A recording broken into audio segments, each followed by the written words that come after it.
Baiklah saudara, sebelumnya Bismillahirrahmanirrahim. Assalamualaikum warahmatullahi wabarakatuh. Waalaikumsalam warahmatullahi wabarakatuh. Pada hari ini, hari Selasa, tanggal 9 September tahun 2025,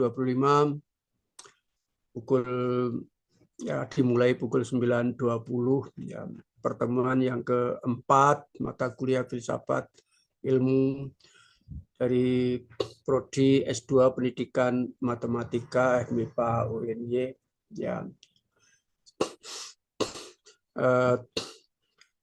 Kita pada pagi hari ini acaranya yaitu menjawab kuis-kuis dan pertanyaan-pertanyaan, baik pertanyaan dari dosen maupun pertanyaan dari mahasiswa. Kenapa pertanyaan-pertanyaan? Pertanyaan-pertanyaan itu adalah awal dari ilmu. Ya, semua ilmu itu awalnya dari pertanyaan. Itu ilmu dunia. Ya. Tapi kalau ilmu akhirat, spiritualitas, ya, ilmu dalam hati, itu ya awalannya dari keyakinan. Begitu. Nah, oke. Silakan yang mau bertanya, silakan. Pakai tangan begini atau pakai menu yang ada di situ atau langsung tunjukkan pada saya. Silakan. Yang mau bertanya, tanya apa, bebas gitu. Izin Prof, saya Silakan. Baik. Baik itu asli mana? asli Lombok Prof. Oh, silakan bertanya. Ya, Prof. Yang di pertanyaan kita yang kuis ini Prof, yang mengapa marah itu kenapa dirujukan ke romantis Prof? Oh ya, kalau Anda lihat filsafat romantisisme ya di buku apapun sana nanti unsur dasarnya itu emosional ya. Makanya segala macam yang emosional itu romantis. Marah ya romantis, perang ya romantis, bertengkar ya romantis, gitu kan? Oh, kalau kamu cinta sama pacarmu emosional ya romantis, wah, segala macam. Ya. Mau kemudian mendapatkan penghargaan sampai emosional ya romantis. Nah, pokoknya ada unsur emosionalnya romantis itu gampang gitu ya. Gitu ya. Baik, yang lain silakan. Apa ada pertanyaan Eh, kedua, Mbak Baik? izin izin Prof menanggapi sedikit. Jawaban saya di sana emosi Prof. Apakah bisa Prof? Nah, ini saya mementingkan bentuk. Ini saya Oh, katakan tadi, ya Prof. mementingkan bentuk. Kelebihan S kurang S sedang diusahakan supaya kamu itu nilainya rendah. Ya, serendah-rendah itu nggak ada masalah, bagus. Dapat 0 dalam kuis ini, alhamdulillah. Sebab Terima apa? kasih Prof. Itu penanda luruhnya ego. Gitu ya. Nah, jawab 50 soal aja nggak ada yang benar. Apalagi yang mau diandalkan. Nah, itulah semangatnya belajar filsafat. Yaitu mengetahui bahwa diriku tidak tahu. Jauh-jauh dari Lombok ke sini itu ya sekedar ingin tahu bahwa aku itu tidak tahu. Kan begitu.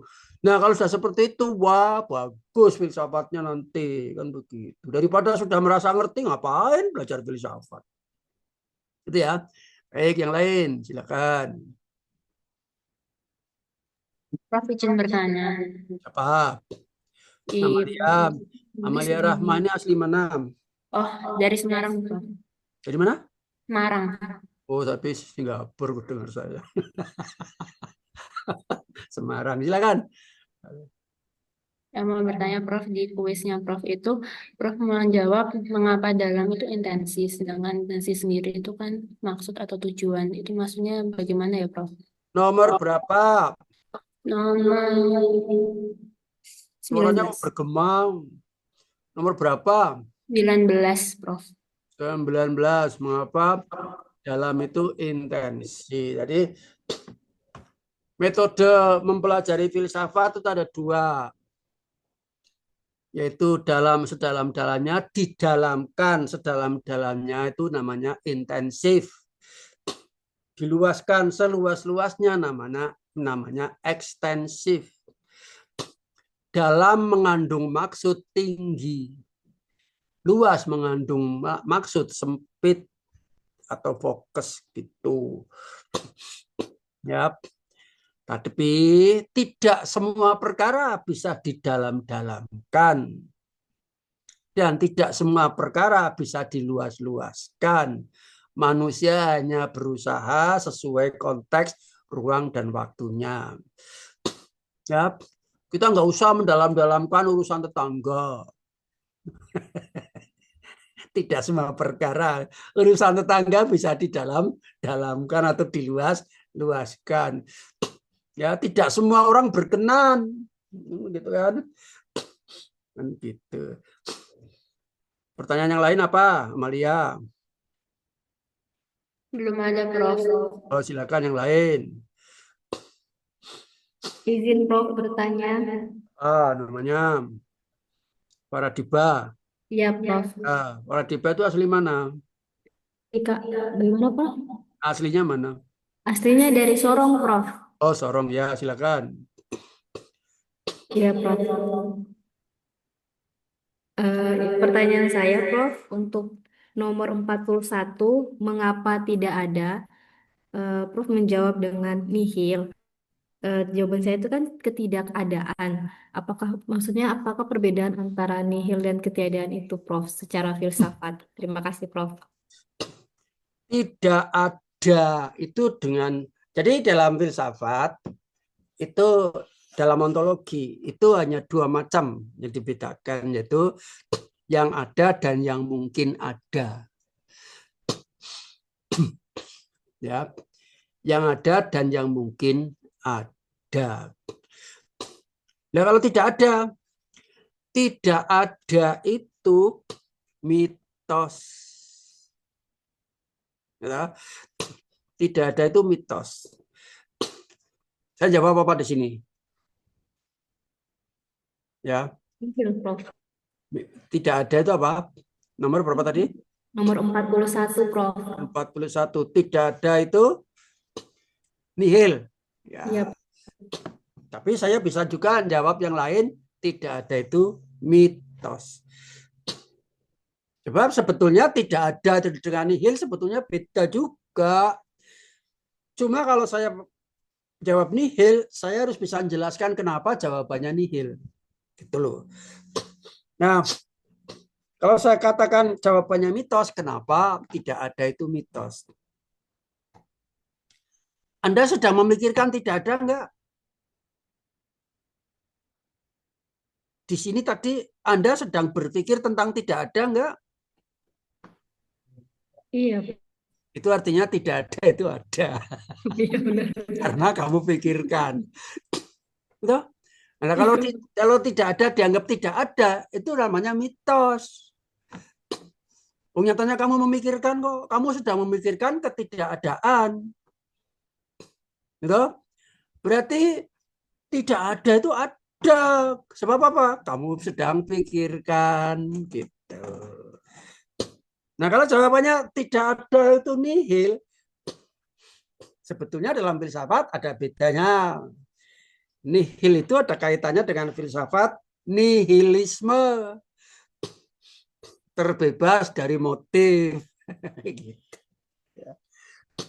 Ya, terbebas dari motif ya, nihilisme, gitu ya.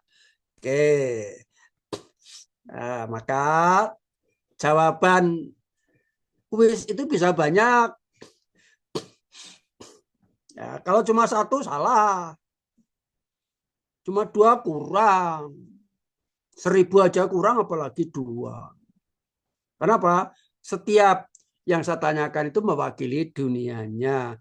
Dunia tidak ada. Yang lain silakan. Mas Kurniawan ini asli mana? Saya Bantul, Prof. Bantul, silakan. Dikecilkan volumenya. Siap. Pertanyaan saya untuk yang nomor 14 dan 16, Prof. Di situ disebutkan mengapa isi menjadi contoh dan mengapa contoh menjadi isi. Pertanyaan saya ini, Prof. Kenapa untuk satu persatu dulu yang mana? Dua, maksudnya pertanyaannya kenapa kok dua kosakata? satu persatu dulu. Pertanyaan yang nomor Oh, siap. berapa? 14 saja, Prof. 14. Kenapa isi itu menjadi contoh, Prof? Jangan kebalik kamu. Kenapa contoh jawabannya isi? Jadi, Oh, kalau terbalik itu namanya kamu kurang sensitif. Ya. Ini sangat sensitif, ini konsep. Ya. Konsep itu sangat sensitif, gitu. Nah, semua contoh adalah isi dari idealnya. Contohnya Pak Marsigit, suaranya, pikirannya, tulisannya, pakaiannya. Maka contohnya Pak Marsigit adalah semua sifatnya Pak Marsigit. Ya, semua sifatnya Pak Marsigit itu artinya adalah miliknya Pak Marsigit. Gitu. Gitu ya. Jadi rumus persamaan kuadrat. Gitu. X1, 2 sama dengan min B plus minus akar D per 2A. Kalau A-nya diganti berapa? Contoh. Ya, contoh. A-nya diganti, B-nya diganti, C-nya diganti konstanta. Ketemulah. Itu contohnya. Jadi rumusnya merupakan wadahnya. Contohnya banyak sekali, beribu-ribu. Ya. Contohnya banyak sekali, beribu-ribu. Kan gitu. Jadi yang terlihat, yang terdengar, yang tersentuh, yang teraba, semua adalah contoh. Semua adalah contoh. Karena contoh, maka semua yang ada di dalam realita yang dapat dipersepsi itu adalah contohnya dari pikiran. Bayangannya dari pikiran. Bayangannya dari pikiran. Nah, sekarang saya bertanya. Ya, sekarang kalau bertanya. Ketika kamu tidur, kamu ditanya nama dosenmu siapa? Kamu bisa jawab nggak kira-kira, Mas Kurniawan? tidak, Prof. Ketika kamu tidur itu artinya dosenmu itu nggak ada. Ya. Nggak ada dosenmu itu di dalam pikiranmu. Ya, maka dunia, lautan, gunung, kereta api, gedung-gedung tingkat tinggi, hutan, sawah, ladang, itu ada ketika kamu menyadarinya. Ketika kamu pingsan, mana hotelnya nggak ngerti, mana gedungnya nggak ngerti. Ya, pingsan aja sudah gejala-gejala nggak ada. Apalagi kamu tertidur. Nah, rumahmu mana nggak bisa jawab. Rumahnya aja sudah hilang. Nggak ada. Jadi kalau kamu mencari barang yang hilang, oh yang hilang apa? Flash disk berwarna putih misalnya. Oh flash diskku berwarna putih hilang. Jangan tergesa-gesa, semua dibongkar. Duduk dulu, diingat-ingat. Oh iya, aku teringat. Aku simpan di tasku yang mahal. Nah, tas Vuitton. Gitu ya. Nah, ketemu, ya, ketemu. Oh di sana ketemu. Oh ternyata dibawa orang. Ya, lain perkara. Ya. Misalnya seperti itu, kasus seperti itu. Saya juga pernah kehilangan HP ya. Oh udah cari-cari ke kampus nggak ada, ke toko mampir ya nggak ada ya. Saya udah mau mampir ke Indosat, cari gimana caranya. Aku di rumah duduk termenung, aku ingat-ingat, oh iya, tertinggal di kebun.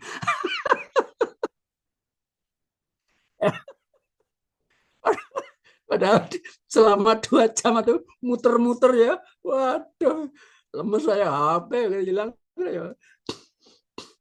Ternyata aku ingat, aku pagi-pagi betul udah ke kebun saya. Dan ketika aku duduk, itu HP terjatuh. Kan begitu kan.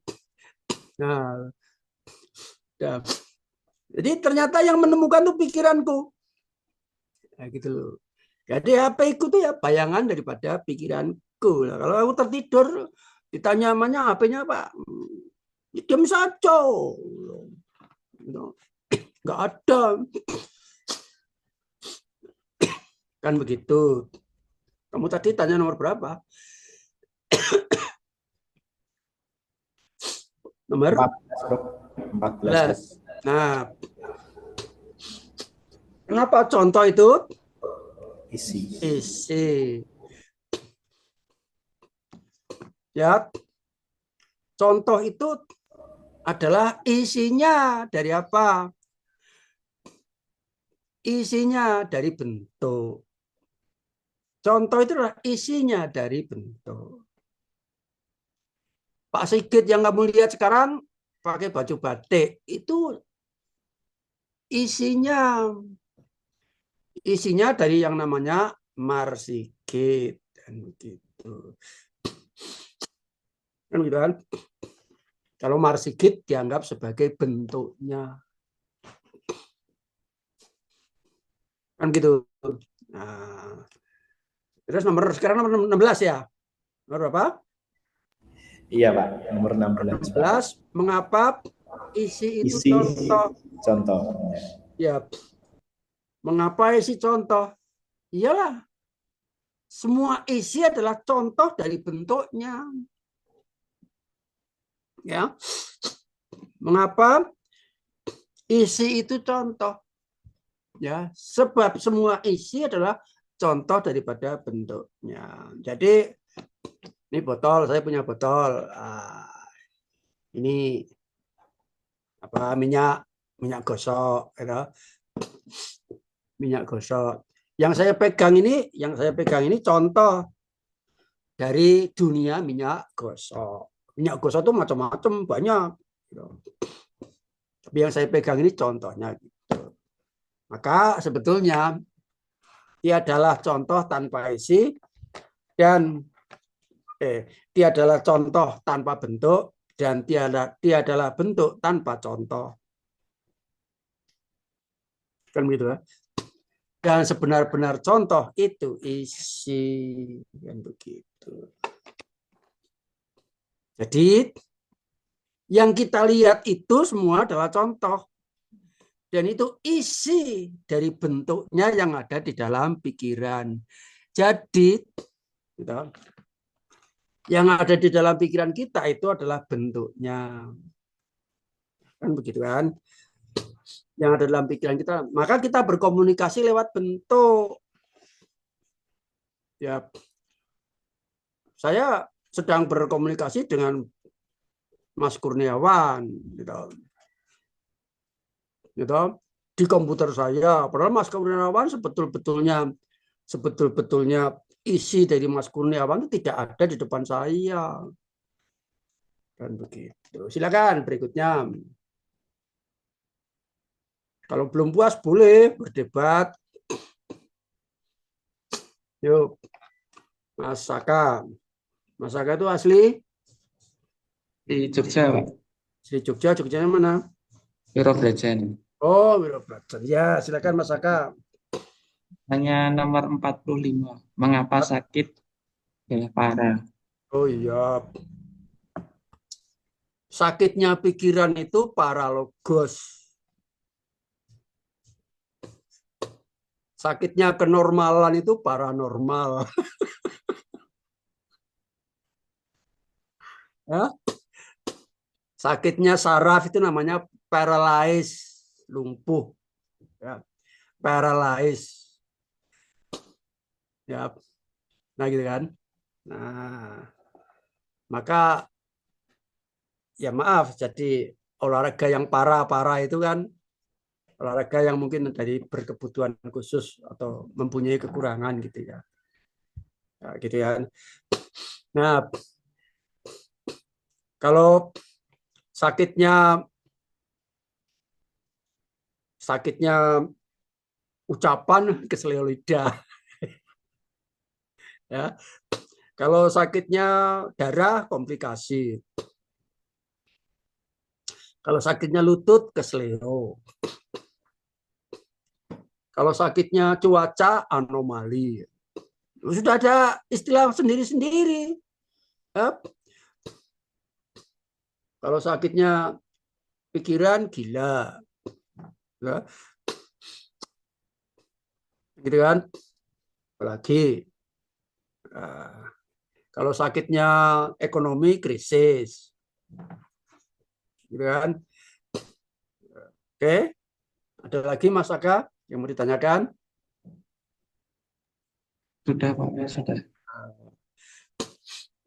Berikutnya silakan yang lain. Prof, izin bertanya, Prof. Ini yang mau bertanya siapa? Nur atau Paradiba? Paradiba, Prof. Paradiba. Iya, Prof. Saya izin Silakan. bertanya lagi, Prof. Saya ingin tahu, Prof, apa makna daripada mitos yang diberikan jawaban untuk 4 pertanyaan. Ah, ya. 26, mengapa diam? Sekarang nomor berapa? Nomor 26, Prof. Itu jawabannya 26. mitos. Diam itu mitos. Karena Nomor 28 yang juga kita mentar dulu. makasih. Jawabannya Terangkan dulu. mitos. Saya terangkan dulu. Ya. Kita mendefinisikan atau kita memberi makna mitos itu dalam keadaan tidak memikirkannya. Lawan daripada logos. Logos dalam keadaan memikirkannya. Kalau diam itu berarti diamnya pikiran. Diamnya pikiran itu artinya dalam keadaan tidak berpikir. Itulah mitos, itu maksudnya. Diamnya pikiran itu mitos. Gitu? Karena pikiran yang tidak sedang berpikir. Kan gitu ya. Lawan daripada logos. Logos sedang dalam keadaan memikirkannya. Kemudian sepi. Sepinya pikiran. Sepinya kepikiran ya tidak berpikir, sama saja ya mitos lagi. Kemudian kosong. Gitu? Kosong. Kosong. Gitu? Ya. Apakah ada yang sebenar-benar kosong? Ya. Misalnya saya punya gelas ini, ya misalnya gelas ini kosong, tapi ini ada airnya. Andai kata gelas saya kosong, itu ada isinya enggak? Isinya sudah berubah jadi udara. Apakah bisa kita mengosongkan gelas? Gelas sebenar-benar gelas tidak bisa dikosongkan. Maka tidak pernah tercapai dalam keadaan kosong. Karena tidak pernah tercapai, ya mitos namanya. Jadi ada dua macam mitos akhirnya. Mitos dalam keadaan tidak memikirkannya, atau karena tidak tercapai sehingga kita tidak memikirkannya lagi. Kan begitu. Kemudian selesai. Selesai itu kalau dari sisi berpikir, selesai berpikir. Apakah ada pikiran itu selesai? Ya, ada, yaitu ketika kita tidur atau tidak sadar pikiran kita selesai. Maka dalam filsafat orang tidur itu mitos. Karena dalam keadaan tidak berpikir. Ada selesai. Ya. Tapi ketika kita itu sedang berpikir pun tidak tidur, apakah ada yang selesai? Seperti Anda misalnya besok. Dalam kuliah ini 1 semester selesai. Apakah dulu Mbak Susiana Tambunan ketika selesai sudah dilupakan semuanya? Masih ingat itu dosennya Pak Marsigit. Nggak pernah selesai secara substantif. Walaupun secara bentuknya selesai. Bentuknya selesai, tapi substansinya tidak selesai. Gitu kan? Oke. Yang lain?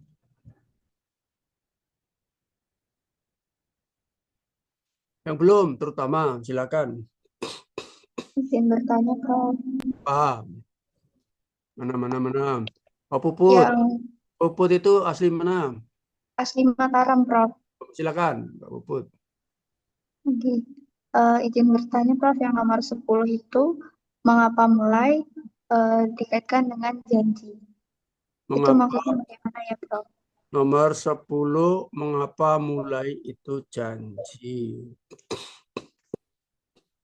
Semua permulaan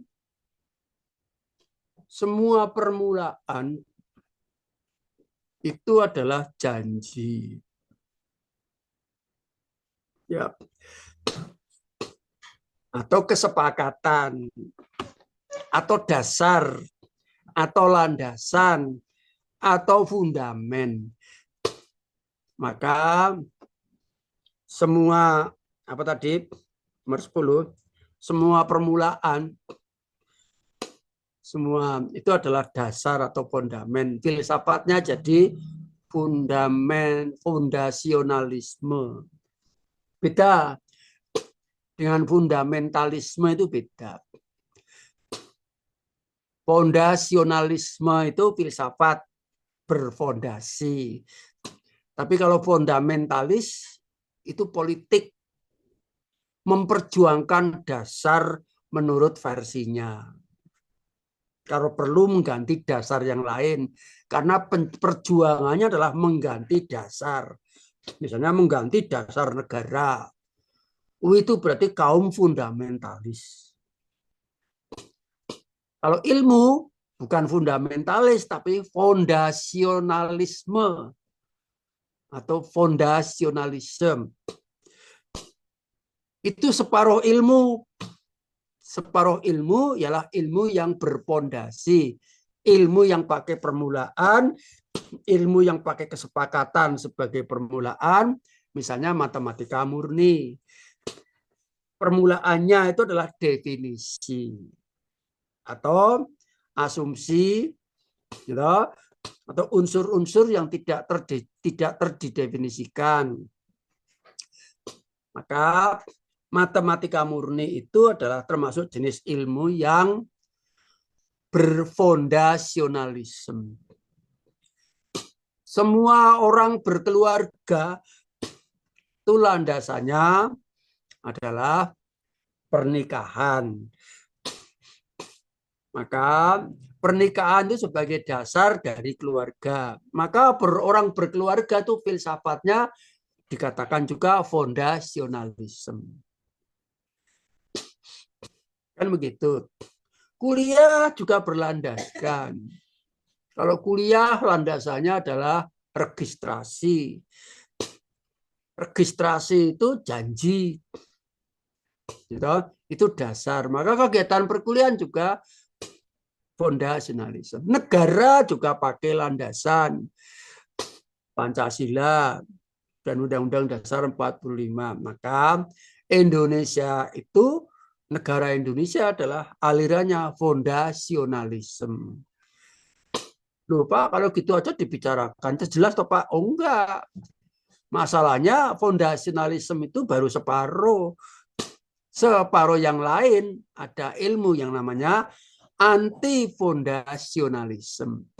Ilmu yang tidak berdasar, yang tidak punya dasar, yang tidak punya mulai, yang tidak punya permulaan, yang tidak punya anggapan. Dan itu lebih besar, lebih banyak. Apa itu? Intuisi.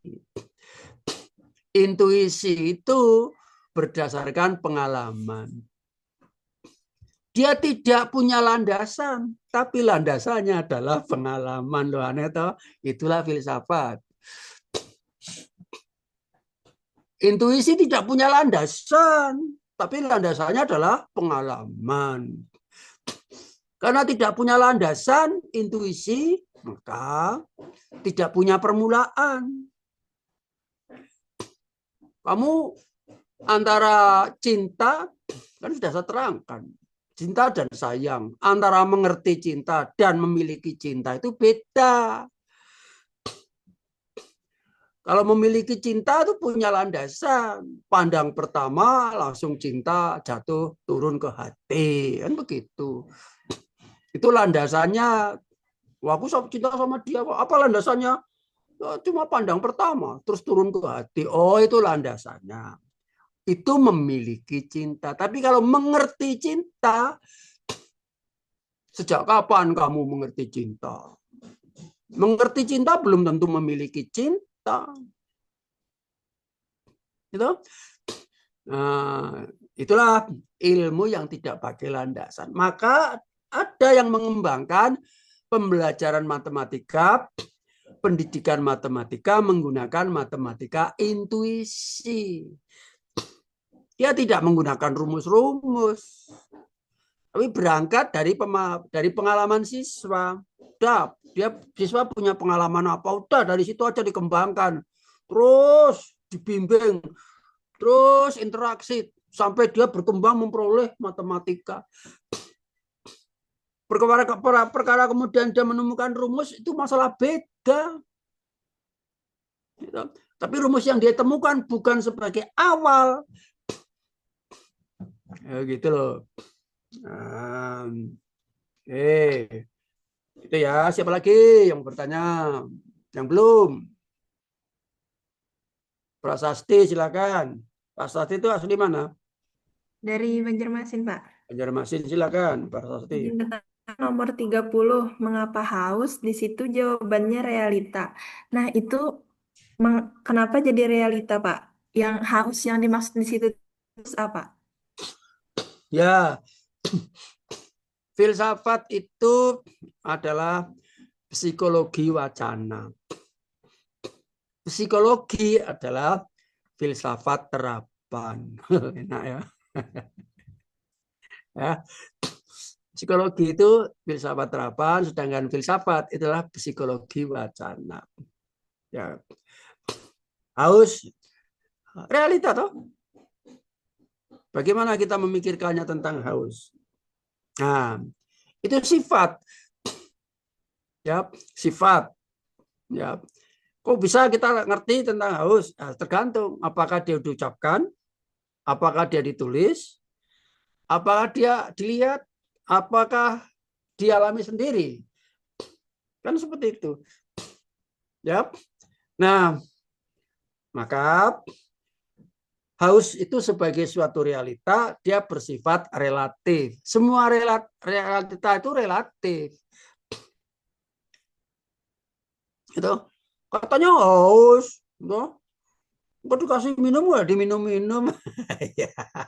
Hausnya cuma sedikit kok. Oh, tadi haus, sekarang udah nggak haus kok. Nah, gitu. Gitu. Yang absolut itu cuma yang ideal yang ada di dalam pikiran. Gitu. Yo, silakanlah siapa lagi yang mau bertanya? Yang belum? Sasvia. Ya Pak, pertanyaan dari saya yang nomor 39 Pak. Mengapa jatuh itu determin? Determin di filsafat itu seperti apa Pak? Nah itulah, jadi kalau nggak ditanya, aku nggak berfilsafat. Demikian juga kalau kamu nggak ditanya, juga tidak menjelaskan. Sejelek-jelek, seburuk-buruk penjelasan itu sudah berfilsafat. Karena penjelasan itu pasti pakai logika. Dan logikanya itu pakai analitik.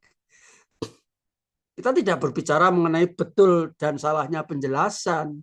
Penjelasan itu sendiri sudah filsafat. Sebenar-benar filsafat adalah penjelasannya. Kalau kamu nggak bertanya, aku nggak akan terangkan itu.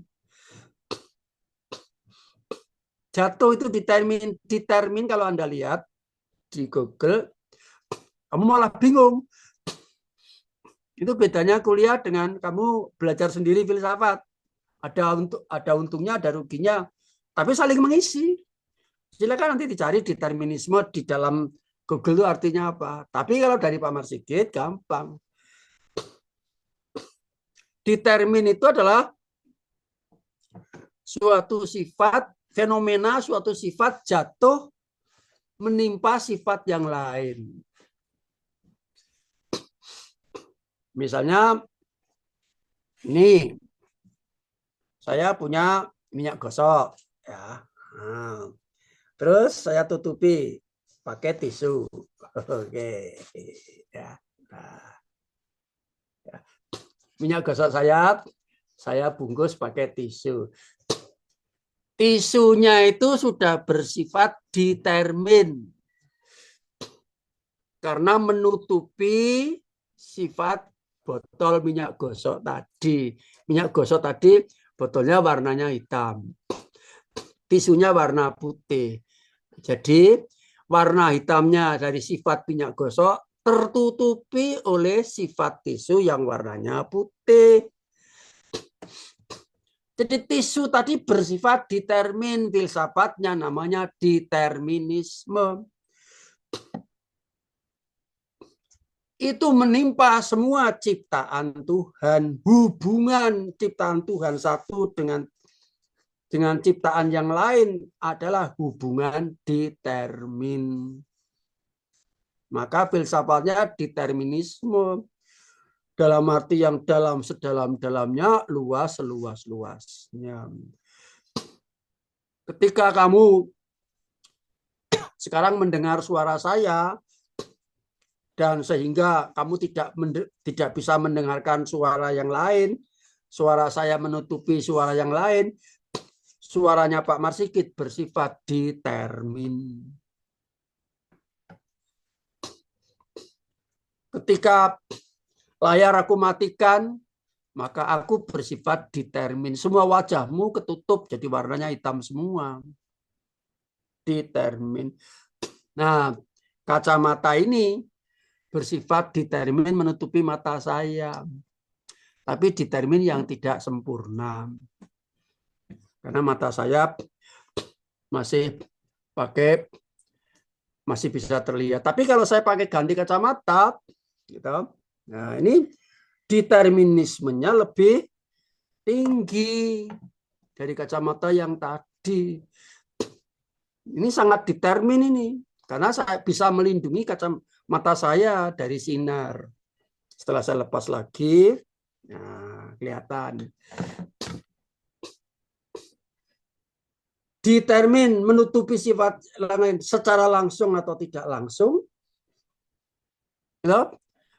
Kalau ada Pak Marsikit duduk di kelas, ya, mahasiswa pada tertib, sopan, dan santun. Karena apa? Pak Marsikit secara tidak langsung bersifat determin. Membawa aura, oh ini Pak Marsikit orang tua, jangan banyak bercanda sama orang tua, ini gak sopan. Nah, walaupun Pak Marsikit jangan ngapa-ngapain, tapi sudah mempengaruhi perilakumu, berarti Pak Marsikit bersifat determin. Semua jilbabmu itu determin karena menutupi sifat kepala. Ketika aku melihat kamu, penglihatan saya bersifat determin.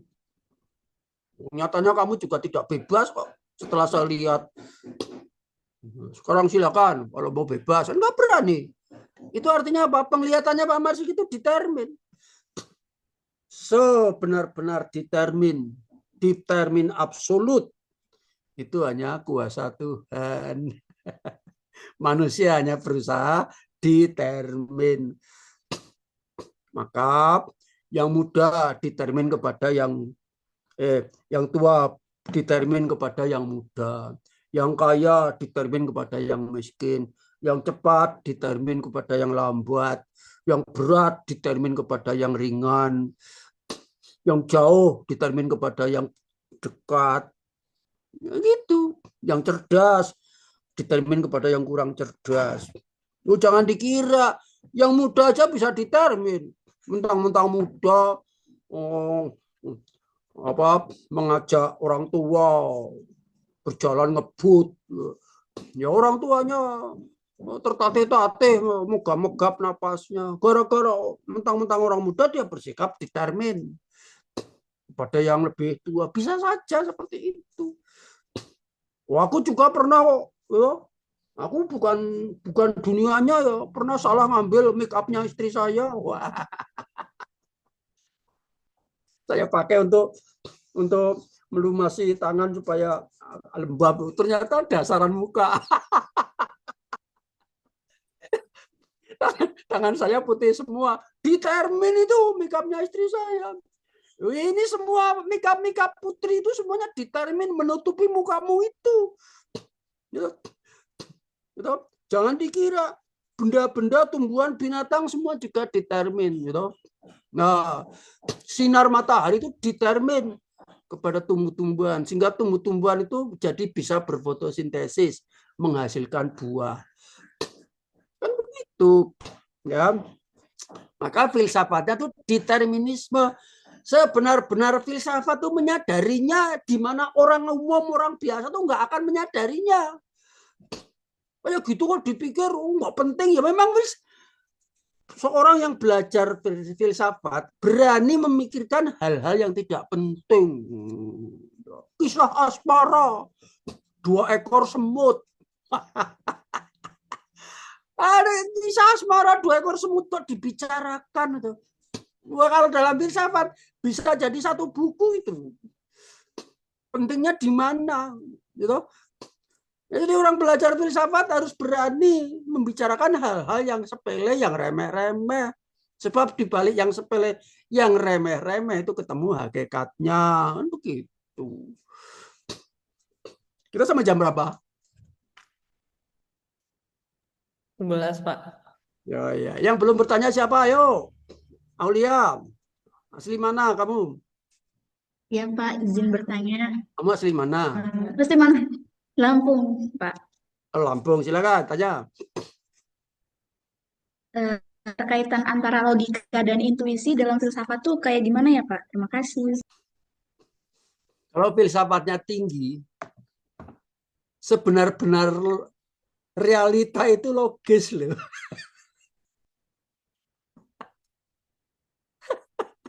Ya, kenapa? Gitu.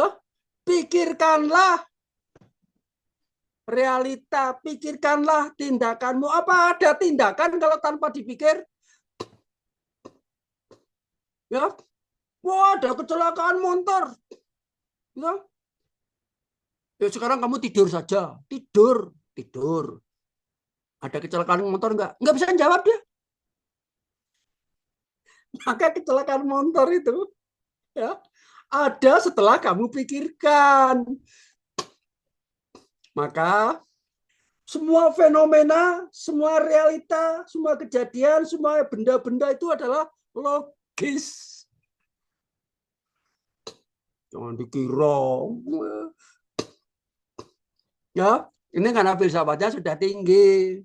Sebaliknya, semua pikiran itu kan realita. Kamu sedang berpikir ya, iya saya sedang berpikir. Loh, bukti kalau kamu sedang berpikir, ini analitik. Analitik itu apa? Proses berpikir. Loh, analitik itu apa? Logis. Logis itu apa? Logis itu konsisten. Konsisten itu apa? Konsisten itu sama. Sama itu apa? Kemarin C, sekarang C, besok C. Oh iya. Ya, kamu mengalami iya, melakukan iya, yaitu realita. Ya. Sekarang kerjakan, wujudkan pikiranmu dalam bentuk perbuatan. Supaya kalau kamu memang betul-betul orang jujur dan konsisten, ya sekarang tindakan. Iya, saya konsisten kok. Loh, terus saya nggak mau datang. Loh, kenapa? Kemarin aku ngomong nggak mau datang. Tadi juga nggak mau datang. Besok juga mau datang. Kenapa? Wah, itu berbahaya. Itu mau apa? Mau memberontak kok pada negara kok saya suruh datang, nggak mau saya. Nanti saya termasuk jadi pemberontak nanti. Gitu. Konsisten saya. Gitu. Ya. Jadi orang berpikir logika. Logika itu apa? Logika itu konsisten. Konsisten itu apa? Konsisten itu sama. Sama itu apa? Kemarin sama dengan yang sekarang. Loh, kok ngerti bahwa kemarin sama dengan sekarang? Intuisi. Intuisi itu apa? Intuisi itu apa? Ingat. Intuisi karena aku masih ingat. Ya, intuisi karena aku masih ingat. Kan begitu. Maka membaca itu adalah intuisi 21. Dua fenomena jadi satu dari dua. Yang aku baca tadi masih ingat, sekarang sudah aku mikir lagi yang ini. Aku membaca datamu itu. Sekarang Susiana aku masih ingat. Terus bergeser sampai ke Aulia. Susana juga masih ingat walaupun sedikit-sedikit sudah dilupakan. Kalau lupa betul, itu karena sudah lama. Ya, karena sudah lama. Tapi nanti kamu ketika kuliah selesai ini aku juga lupa lagi kamu semua itu. Alhamdulillah diberi karunia lupa. Kalau ingat bahaya. Dengaran istri saya dimarahi saya. Kamu ngapain? Habis kuliah kok melirik gitu kayak gitu mencicil. Aku nggak bisa lupakan. Wah bahaya. Untung ya setelah kuliah aku lupakan semua itu. Kamu itu besok jangan heran. Kuliah lagi besok tanya lagi namanya siapa, dari mana aslinya, begitu aja. Sekedar untuk mempertahankan gitu. Syarat minimal untuk berkomunikasi gitu. Cukup itu aja targetnya, nggak berlebih-lebihan. Oke, yang belum tanya Ramasari mana? Kenapa Ramasari? Mungkin mau bertanya. Kamu asli mana? Asli Sulawesi Tenggara, Pak. Oh, silakan. Oke, Pak. Mau bertanya mengenai pertanyaan ke-10, Pak. Nah, di situ kan dituliskan bahwa mengapa mulai itu jawabannya adalah janji. Nah, itu mohon dijelaskan, Pak. Ya,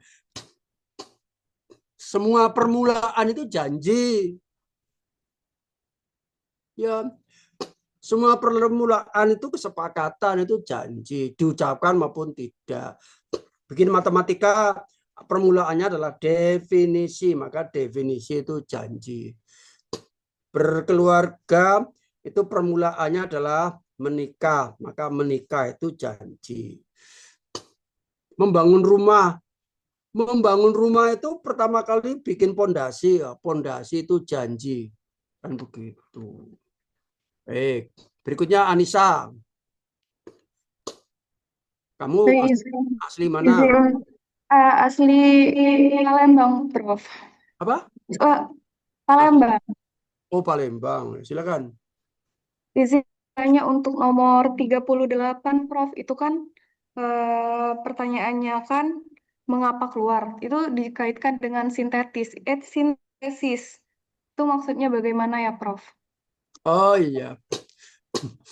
Yang saya pikirkan saat itu, keluar itu artinya adalah memproduksi proses, ya, mengeluarkan hasil. Gitu. Itu kenapa? Itu karena adanya sintesis. Ya, adanya sintesis. Sintesis itu sesuatu hasil produk outcome. Ya, itu maksudnya pada saat itu mikirnya saya. Gitu. Baik, Intan silakan. Izin Prof bertanya nomor 1, mengapa tidur sama dengan tidak perhatian tidur hubungannya, Prof? Terima kasih. Ya apa ada? Oh, dia tidur. Oh, dia perhatian sama orang cantik yang lewat. Tidur tahu semua nama-nama orang cantik yang lewat. Wah, itu namanya tidurnya perhatian. Ya apa iyalah. Oh, aku selama tidur nggak pernah lihat orang cantik. Semua orang tidurnya tidak perhatian. Baik, Kak Sahra. Izin Prof, Saya ingin bertanya terkait nomor 17, mengapa berkurang itu sama dengan memilih? Ya, ya, saya kurangi. Mana tadi Azahra, Aprilia aku kurangi, Safria, Saspia saya kurangi, Amalia saya kurangi, gitu. Ya, Kurniawan saya kurangi. Lu kenapa dikurangi? Karena saya akan milih Azahra. Lu kenapa Zahra yang dipilih untuk menjawab? Nah, kalau nggak saya pilih, aku nggak bisa jawab pertanyaan Azahra. Gitu? Maka Intan aku kurangi, gitu. Saka Acil aku kurangi, Aulia aku kurangi. Semua tinggal yang terakhir adalah Azahra. Kamu mau tanya apa? Oh tadi itu. Kenapa ya? Ya, mengurangi itu memilih atau memilih itu mengurangi. Ya, sebenar-benar memilih mengurangi. Filsafatnya namanya reduksionisme.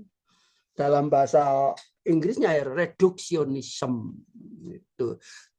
Dan semua terkena hukumnya. Kalau orang tidak bisa mengurangi, tidak bisa hidup. Ya. Kalau orang tidak bisa mengurangi, tidak bisa hidup. Mengurangi makan. Wah, dia nggak bisa mengurangi makan. Coba makan terus. Semuanya dimakan semuanya. Oh, ya nggak bisa hidup. Gitu. Nah, udara dia kurangi, udara yang banyak sekali di alam semesta ini dikurangi. Hanya satu porsi paru-parunya saja disedot dia. Kecil-kecil. Gitu.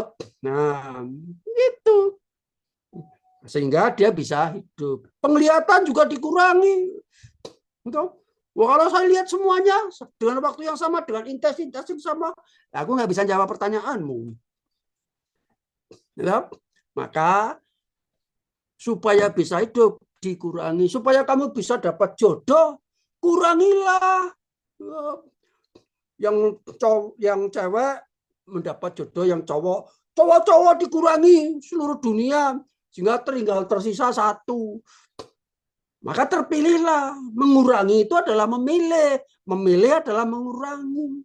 Loh, kalau kamu nggak bisa mengurangi, wah ada cowok 5 ya suka semua sama kamu, wah nggak kamu kurangi, wah geger. Gitu ya. Nah, gitu ya. Filsafatnya namanya reduksionisme. Siapa lagi yang belum? Terakhir yang masih ada enggak? Nisa sudah, Puput sudah, Intan sudah, Susiana belum ya? Oh sudah. Apricila Saya sudah. Amalia sudah belum? Oh sudah. Sudah. Kalau mau tanya lagi juga nggak apa-apa. Saya izin bertanya, Prof. Tadi Apa? terkait penjelasan Oh Apricilia, silakan. Nomor Jadi, berapa? penjelasan tidur itu kan dan tidak berpikir atau mitos. Nomor berapa? Nomor 1 tadi kan untuk penjelasan nomor 1 untuk tidur itu kan tidak berpikir dan Aku ngomonganmu nggak jelas ya. Walah, yo. Coba pelan-pelan saja. Nomor berapa? Kamu mau tanya apa gitu? nomor 1, Prof. Nomor 1. Terus? Jadi untuk penjelasan nomor 1, mengapa tidur itu kan tidak dalam keadaan tidak berpikir atau mitos. Kemudian kalau misalkan mimpi dalam tidur itu termasuk apa ya, Prof? Oh ya. Jadi gini, ya. Pikiran itu kan pikiran. Ya, ketika kita berpikir itu ada dunia atas, dunia bawah. Dunia atas itu logika dengan akibatnya a priori, dunia bawah itu dunia realita dengan akibatnya a posteriori. Gitu. Nah, kemudian interaksi antara pikiran atas dan pikiran bawah menghasilkan bayang-bayang, menghasilkan konsep-konsep. Ya, konsep itu bisa tunggal, ya, bisa jamak, bisa kecil, bisa besar, bisa sempit, bisa luas, bisa datar, bisa berstruktur dunia. Ya. Nah, bayang-bayang di dalam pikiran itu ya secara langsung ketika manusia berpikir. Tapi bayang-bayang itu bisa dihasilkan ketika manusia berpikirnya dalam bawah sadar. yaitu ketika tidur. Nah, tidur itu apa? Walaupun dia tidak sadar, pikirannya di bawah dalam sadar, tidur itu menciptakan atmosfer, menciptakan situasi keadaan. Entah itu keadaan diakibatkan oleh sebelumnya, entah keadaan itu diakibatkan oleh setelahnya. Misalnya, habis olahraga, tertidur, mimpinya beda. Gitu. Kemudian dia memikir masa depan, rencana pergi ke luar negeri, tidur, mimpinya bisa beda.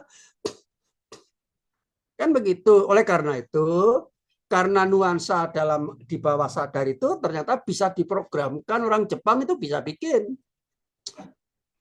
Yang cowok-cowok ini Mas Kurniawan, Saka, ya. Kalau mau tidur pesan mau mimpi ketemu siapa, ketemu bidadari, oke nanti diprogram. Ya. Di ruangan itu kalau ketika mau kamu tidur, ada mesinnya, ya nanti semprotkan minyak wangi, ya. Dengan musik apa, suara apa, sedemikian rupa menciptakan kondisi alam di bawah sadar sehingga menciptakan bayangan dan muncul di dalam bayangan bawah sadar. Nah, tergantung intensitasnya, apakah intensitas itu lembut, lemah, atau kuat. Yap. Kalau kuat, wah masih ingat. Yap. Ketika terbangun tuh masih ingat, jelas sekali. Wah, aku tadi malam bermimpi menangkap harimau.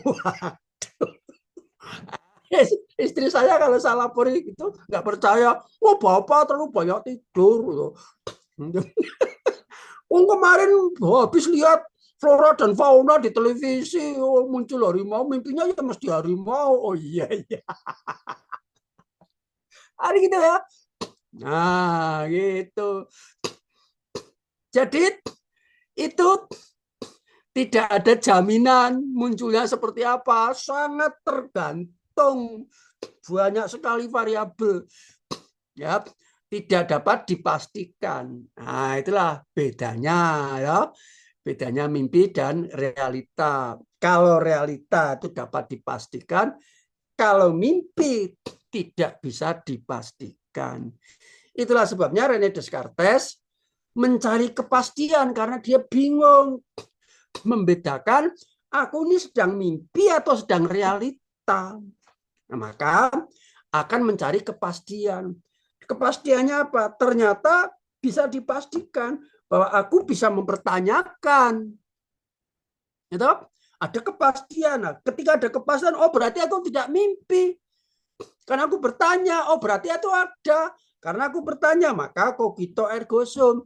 Aku ada karena aku berpikir. 350 tahun Indonesia dijajah Belanda karena Indonesia tidak ada. Tidak pernah berpikir dan tidak pernah bertanya kepada Belanda.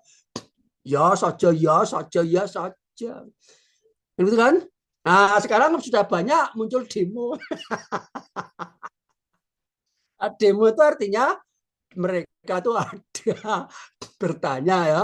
Nah, karena ada dan bertanya maka disambut, ya, ditindaklanjuti. Dan kita berpikir positifnya. Jangan demo-demo yang anarkis. Demo dalam arti unjuk rasa menyampaikan pendapat ada. Itu adabnya mestinya seperti itu. Baiklah. Itu saudara. Satu lagi barangkali yang ingin bertanya, silakan. Sudah cukup? Saya kirimkan ya. Berikutnya akan saya kirimkan kepada Anda buku Immanuel Kant yang kedua.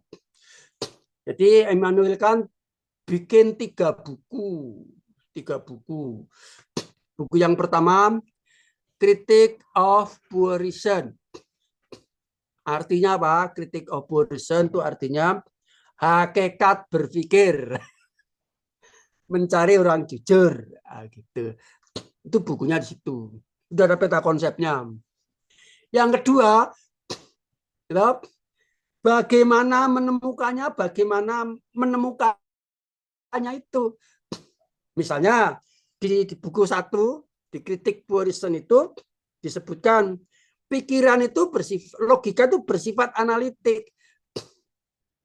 Tapi di dalam buku yang kedua, The Critique of Judgment, mencari keputusan, judgment itu pengambilan keputusan.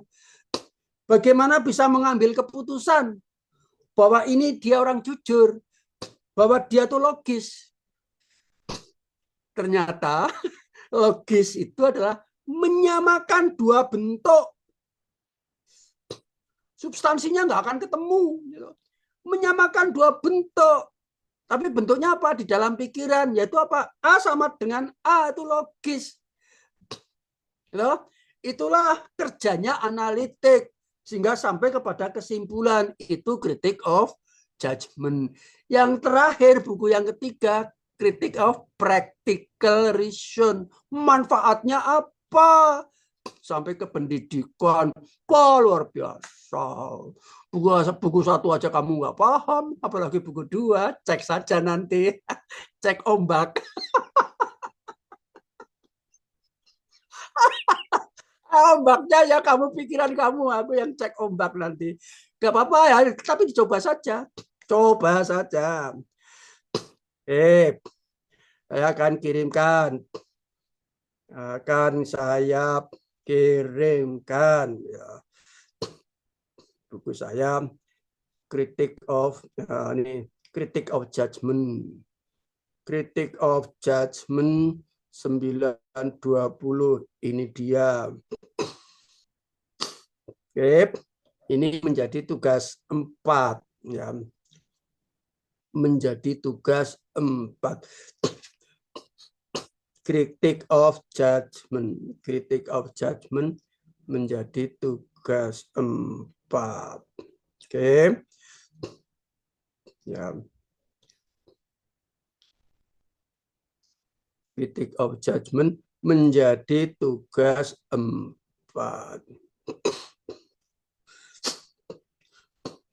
Mereview buku tulisan karya ilmuwan waktu 2 minggu, deadline Senin ya. Senin 22 September. Senin 22 September.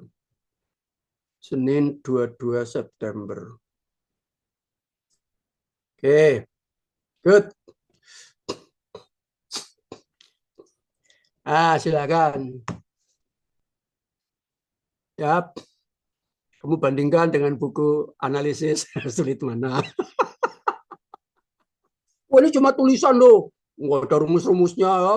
Cuma tulisan aja sulit, apalagi kalau ada rumusnya. Coba cek saja nanti ya. Oke. Jadi yang penting orisinil. Jangan mengejar bentuk, kejarlah substansinya. Pikiranmu sendiri apa? Salah nggak apa-apa. Tapi yang penting orisinil supaya apa? Mencari orang jujur nih. Musuhnya filsafat adalah orang-orang yang tidak jujur. Copy paste itu nggak jujur, loh. Nilainya langsung jatuh. Gitu. Alhamdulillah di tengah politik hiruk pikuk medsos itu banyak orang yang nggak jujur. Banyak koruptor nggak jujur. Kita belajar filsafat, masih mencari orang jujur, wah gitu. Ya, jadi nggak ada percumanya, semua bermanfaat ya. Jauh-jauh dari luar ke Jogja ketemu Pak Marsigit. Alhamdulillah kuliah di Jogja tuh masih kuliah serius ini, betul-betul kuliah. Ya. Nah, ideal, serius, bagus, ya. Berkualitas. Kan begitu. Baik, itu saja dari saya pada hari ini. Tolong nanti bisa di YouTube-kan ya. Setuju toh semuanya? Ya, nanti YouTube-nya nanti ditaruh di WA ini supaya saya bisa muter dan sebagainya. Yang lain nanti bisa bermanfaat. Silakan via saja yang bikin. Ya. Sekali lagi saya minta maaf kalau ada kesalahan dan kekurangannya. Dan saya mengucapkan selamat membaca. Membaca, dan membaca. Bagaimana Pak caranya? Ya, baca, dan bacalah Iqra. Ya. Itu gitulah. Ya, semoga Anda selalu sehat. Ya, semangat, murah rezeki, barokah, hidayah, inayah selalu dalam lindungan Allah Subhanahu wa taala, Tuhan yang Maha Kuasa. Selamat dunia dan akhirat. Amin amin ya rabbal alamin. Marilah kita akhiri dengan berdoa. Disilakan. Cukup. Assalamualaikum warahmatullahi wabarakatuh. Sampai jumpa minggu depan. Waalaikumsalam. Waalaikumsalam.